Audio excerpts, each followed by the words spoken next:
Welcome back to the channel, everybody. We are taking a look at Slickrock Trail. This is going to be a video on the traditional loop for Slickrock, the dash lines.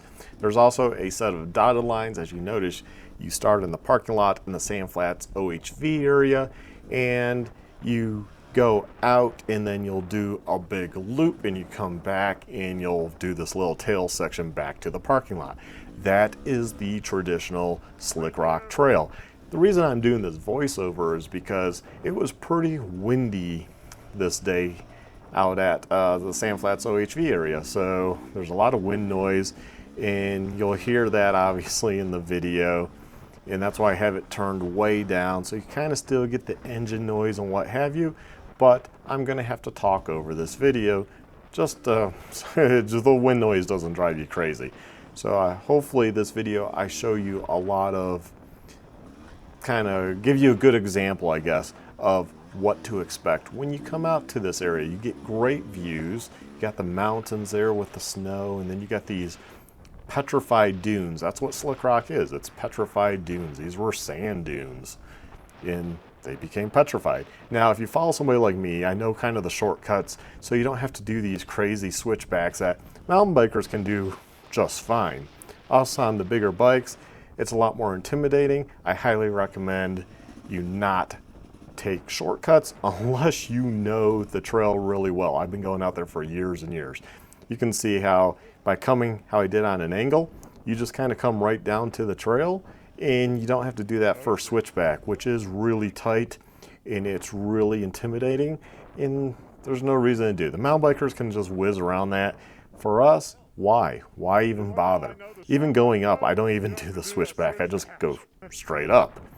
It just makes it a lot easier. But like I said, there are dangers in the Slickrock area, and you don't want to take shortcuts unless you know that they're there. And I've been riding there for a long time, so I'm very confident. So when I lead a group of people, I know what I can and cannot do. It must have rained a few days before, or maybe earlier, because there was water in various little pockets of the rock, which is pretty cool because you don't always get to see water out there, and it's just interesting when you do. I've been out there when it's hailed, and you want to talk about Slickrock, it's Slickrock then. So once you enter the trail system, there is a practice loop, which we didn't do, so I don't have that on here. But you can go off and do that. That kind of throws everything at you all at once. And it's a great loop. It's not that long. And it's called a practice loop because I think it kind of just throws everything at you. And then if you have trouble doing that, then you probably shouldn't come do the longer trail. I guess it's probably mainly for the mountain bikers, but it works for us too. If you want to go try that, I think there's a lot more exposure on that actually from what I recall. But maybe next time I'll have to go video that and dedicate a video just to that. But eventually you come up and around and you'll come to Hell's Revenge, and then that's the Jeep trail. So you kind of crisscross it right up here. This is where it's really black from the Jeep tires. That is Hell's Revenge, and so you'll cross Hell's Revenge quite a few times and run parallel to it at some point on the Slickrock bicycle / moto trail.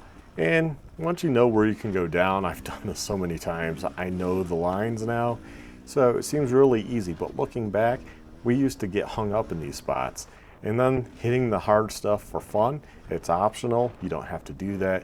You can actually get quite a bit of speed as you're riding Slickrock. The suspension works, you have great grip, and yeah, it's kind of fun because you can kind of go really fast. And for most areas, it's okay. Like here, it's not a great drop off or anything. But like I said, you should be careful. And then you have this fun little obstacle just kind of weaving up and down this little gully thing. And these are petrified dunes. And it's pretty cool knowing that these used to be sand dunes and they're petrified. So here's one of the splits. This is a split you come to, and now we do the whole loop. And this video will end back at that spot. So as we're coming off to the right there up top, that is the Mountain View Cave. There's a way to get to it. You'll have to check out that video because that's not in this video, but I will have a video of how you get there. And how I typically find it is from the hot tubs. That's the easiest way to find it. And it's on a dotted trail, and you're allowed to go there. People have been going there for years and years and years, decades, 30, 40, 50 years. So, and it has a name, Mountain View Cave. So it's well known. And I was shown by a guy that went out there all the time, and I thought it was cool. It's a pretty cool cave. It's shady. It's a good place just to sit, take a break, eat your lunch or whatever, and then go back out and have some fun. So as you're coming down right here, you're going to come down, and the main trail goes straight, the dash lines. There's white dots off to my right. So if you get to the spot, look for the dots to your right. That's the dotted trail. There's a whole trail system within the traditional circle of Slickrock Trail, and it's a lot of fun. It has its own obstacles. I've never ever come across a bicyclist or another rider while out on it. So it's great. No one uses it. It can be as crowded as can be, and people won't know about the dots. Dotted trail. But yeah, it's great. So I highly check that out, and check out my other videos on that. I have plenty, and I'm going to make it a fresh one for this year on that section. And it kind of goes into the middle, and then you can go north, south, or east. You'll get lost in there. It seems they have remarked those dots. Like, these are pretty fresh dashes. I've ridden this trail where the dashes were hard to find. It just depends on when somebody gets out there and remarks trail. Right now in 2023, it's well marked. It was well marked last year too, in 22, and I believe in 21. So I'm not quite sure when they remarked it. But there is deep sand too, so watch out for the deep sand. That does come and go on the Slickrock Trail and Hell's Revenge Trail.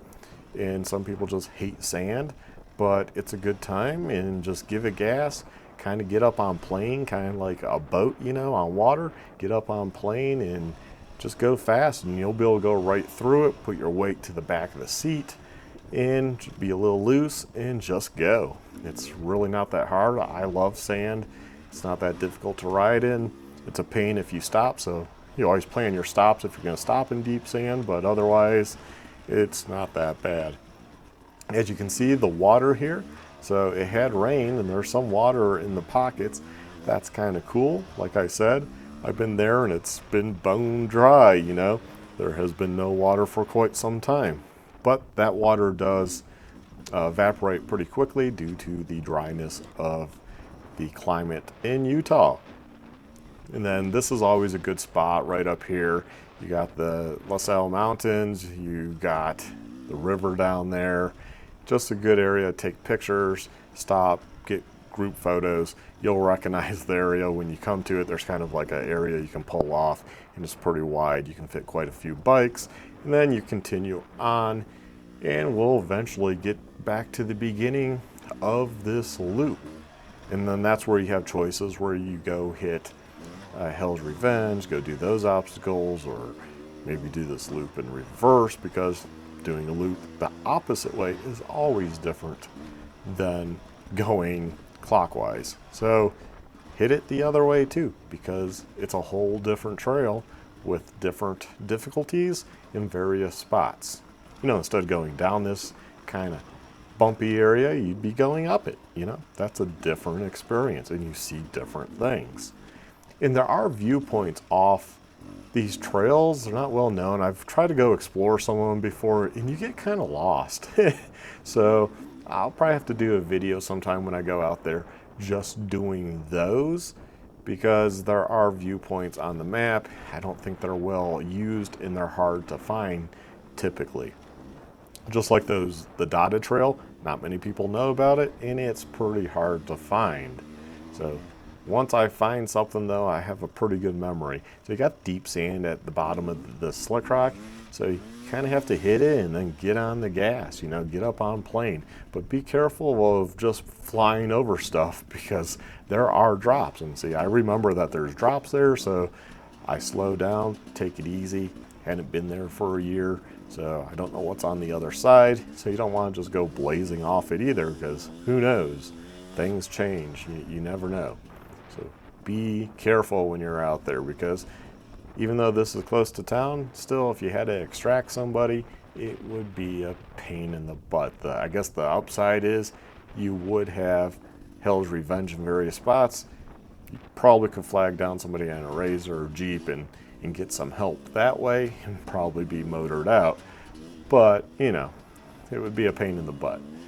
I just love the views though. I love how Slickrock has this, you know, petrified sand dunes with the mountains that have snow on it.